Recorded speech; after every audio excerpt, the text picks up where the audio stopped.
अब बात करेंगे राजेंद्र सिंह नरूका जी से, जो सामाजिक कार्यकर्ता है देश के अंदर।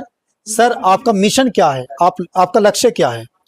मेरा लक्ष्य राम राज्य की स्थापना, वास्तविक राम राज्य की। वो तो चल रहा है सर यूपी में खासतौर से। नहीं, यूपी में तो उसकी कोई झलक भी नहीं है, बहुत कम है। हाँ, मॉडल हो सकता है न्याय के राज्य की। जी, किसी के साथ अन्याय नहीं हो उसे न्याय कहते हैं। कि ये न्याय नहीं है कि एक के साथ अन्याय करके दूसरे को न्याय दिया जाए। जैसे आज कहा जाता है कि 5000 साल से हमारा शोषण हुआ, 5000 साल से हम पानी नहीं पिए, और हमने इतने दिन से हम दलित हैं, शोषित हैं, पीड़ित हैं। इस तरह का जो झूठ और नैरेटिव सेट करके वास्तव में सही मायने में सामान्य वर्ग का शोषण करना चाहते हैं ये, और ऐसे शोषण के खिलाफ हम सब तैयार हैं। राम राज्य का मतलब होता है जहां साधारण सा नागरिक अपनी तुलना राजा से कर सके, कि राजा वैसा होना चाहिए जैसा मेरा घर है। राम राज्य का मतलब होता है जहां राम और लक्ष्मण जैसे भाई हों। राम राज्य का मतलब होता है जहां सीता जैसी, सावित्री जैसी पत्नियां हों, जैसी नारी हों। राम राज्य का मतलब होता है जहां सुग्रीव जैसा मित्र हो और हनुमान जी जैसा मित्र हो। राम राज्य का मतलब होता है जहां एक भाई राज्य को ठोकर मार दे दूसरे भाई के लिए, और दूसरा भाई स्वीकार नहीं करे राज्य को और राज्य पर खड़ा रखी रहे, यानी स्वार्थ बिल्कुल दूर। राम राज्य का मतलब होता है कि राजमहल में एक छोटी सी दासी भी राजमहल के निर्णयों को बदला सके। राम राज्य का मतलब होता है जहां तीनों माताओं में कोई भेद नहीं होता हो। ऐसा वास्तविक राम राज्य स्थापना जब हो सकती है जब न्याय की स्थापना हो, और न्याय की शुरुआत नीचे से लेकर होती है, लेकिन कर्ता ऊपर वाला है। वर्तमान में रावण राज्य काबिज हो गया है। जिस तरह से काल नेमी जोर जोर से राम राम चिल्लाता है, वैसे ही वर्तमान सत्ताधारी पार्टियां ऐसी लगती हैं कि ये राम भक्त हैं, लेकिन एक जरा सी चीज में इनकी सारी की सारी हकीकत आ जाती है। अभी बंगाल में ममता दीदी ने कह दिया, क्या कहा कि ये मछली भात नहीं खाने देंगे। ओ हो, अनुराग ठाकुर टीका लगाकर केसरिया दुपट्टा पहनकर मंगलवार को मछली खा रहे हैं। मनोज तिवारी पंडित होकर, ब्राह्मण होकर मछली खाने चल दिए, और हेमंत बिस्वा ने तो शर्त ही लगा दी कि मैं तो 1 किलो ज्यादा खा जाऊंगा, 2 किलो ज्यादा खा जाऊंगा। जैसे मांस खाने की प्रतियोगिता चल रही है। मैं किसी के खान पान पे नहीं जाता, पर ये क्या बात हुई कि गौमांस खाओ और घर में खाओ, मतलब सप्लाई ये लोग करेंगे। तो ये इनकी हकीकत सामने आ गई है, और जो इनकी सामने आ गई है, इस तरह की जो नीति जब सामने आई गई है, तो राम राज्य की स्थापना के लिए आवश्यक है कि हम सब एकजुट होकर वास्तविक राम राज्य की स्थापना करें। एक चीज और, जो लोग डॉक्टर अंबेडकर के आज भक्त बने घूमते हैं, मैं उन्हें चुनौती देता हूं। हमने तो डॉक्टर अंबेडकर बना दिया, हमने तो डॉक्टर अंबेडकर को पढ़ाने के लिए विदेश भेजकर आपको भारत रत्न दे दिया, तुम भी तो एक पैदा कर लो, तुम भी तो एक डॉक्टर अंबेडकर पैदा कर दो। हाँ, हमने बिल्कुल, हमारी दादी राजदादी थी राजमाता गायत्री देवी, उनके सगे मामा जी थे सयाजीराव गायकवाड़, उन्होंने डॉक्टर अंबेडकर को बनाया है। आप अंबेडकर अंबेडकर चिल्लाएंगे और सयाजीराव गायकवाड़ को भूल जाएंगे, ये कैसे हो सकता है? गायत्री देवी जी और डॉक्टर अंबेडकर एक तरीके से ममेरे फुफेरे भाई हैं। जब उनके पिताजी वहां रहे हैं, अब डॉक्टर अंबेडकर के पिताजी वहां रहे हैं, तो दोनों में पारिवारिक रिश्ता है ना, जाति भले ही अलग अलग हो, उससे क्या फर्क पड़ता है? उन बहन भाइयों को, विचारधारा को आज इतना बांट दिया कि गायत्री देवी के परिवार वाले तो शोषक हो गए और डॉक्टर अंबेडकर के परिवार वाले जो है शोषित हो गए। ये कैसे हो सकता है? डॉक्टर अंबेडकर का नाम लेकर कोई शोषित और ये अगड़ा पिछड़ा की बात नहीं करेगा। हम ये मुहिम चलाएंगे और यही राम राज्य। सर, आपकी बातचीत से लग रहा है आप धार्मिक हैं, एक अच्छे इंसान भी हैं, बट जो आज सत्ता में है, चाहे वो केंद्र में हो या यूपी में हो या अदर स्टेट में हो, ये तो राम भक्त बताते हैं और राम का नाम लेकर ही सत्ता में आते हैं, कुर्सी पर विराजमान हो जाते हैं। ये कालनेमी है, इन्होंने बहुत से हनुमानों को भटका दिया है।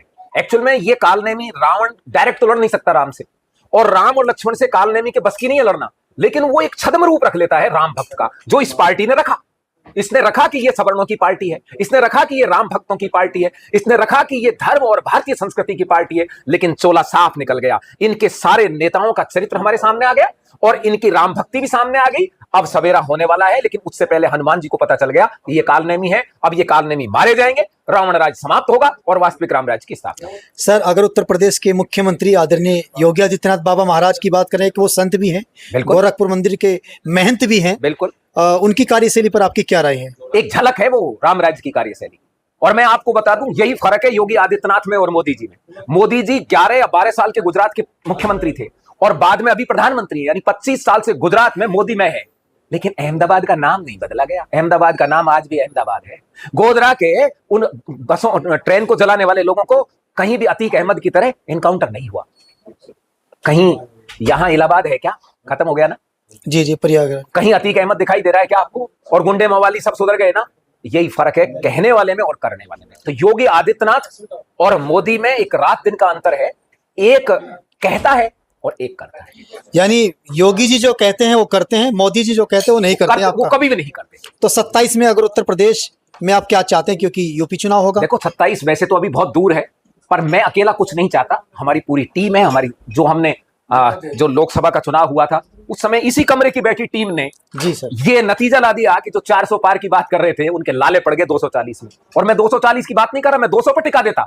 लेकिन हमारे भाई आनंद मोहन जी उस समय बिहार में जेडीयू के साथ थे और जेडीयू बीजेपी के साथ चली गई, और हमने देखा कि भाई आनंद मोहन जी ने बहुत दिन कष्ट भोगे हैं जेल में। इसलिए यही ठाकुर पूरन सिंह जी और यही सारी टीम ने यह निर्णय लिया था कि हम बिहार नहीं जाएंगे और रूपाला प्रकरण को हम बिहार तक नहीं ले जाएंगे। हमारे भाई को इतने दिनों बाद चांस मिल रहा है, हम उसमें रोड़ा नहीं अटकाएंगे। इसलिए 240 आई, वरना 200 पे टिकती इनकी सीट। और यही कारण है कि यहां जो बैठे लोग हैं ना, ये जो ठाकुर साहब पूरन सिंह जी जिनके पूज्य पिताश्री की आज 13वीं है, ये वो व्यक्ति है कि जो कोऑर्डिनेट करते हैं।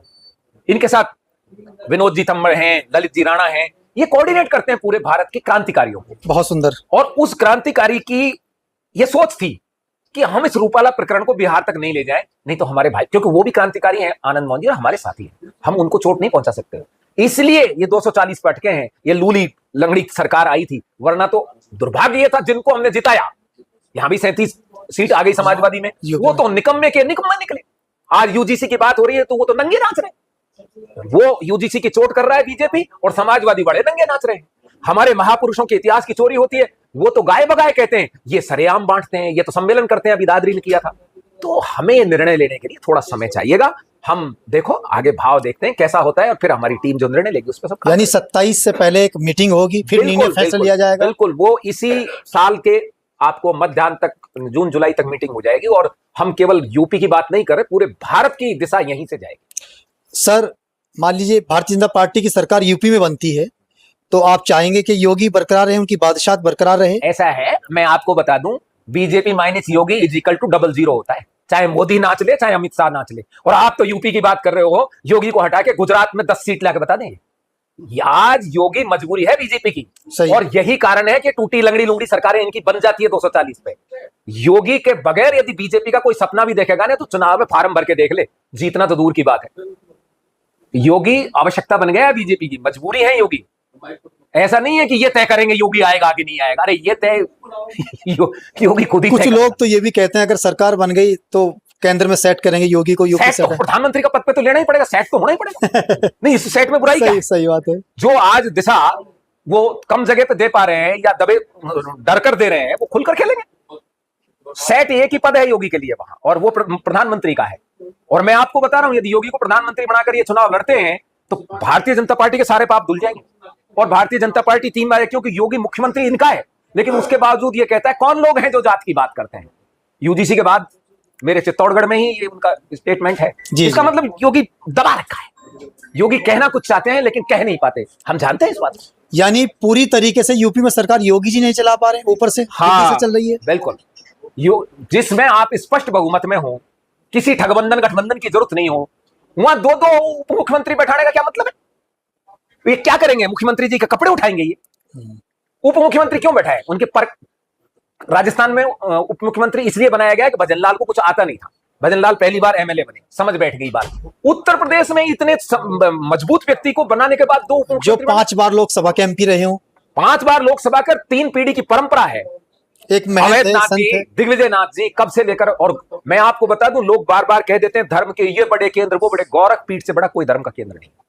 यही वो गोरख पीठ है जो देश में युद्ध के समय भी मुगलों के साथ में जब लड़ाई हुई तब नागा साधु इनके लड़े, या गोरखा लड़े, जिनको आज गोरखा कहते हैं। गोरख पीठ के ही लोग हैं। धर्म के मामले में उनसे बड़ी कोई सत्ता कोई है नहीं। थैंक यू सर, बहुत कीमती समय दे दिया आपने। नमस्कार।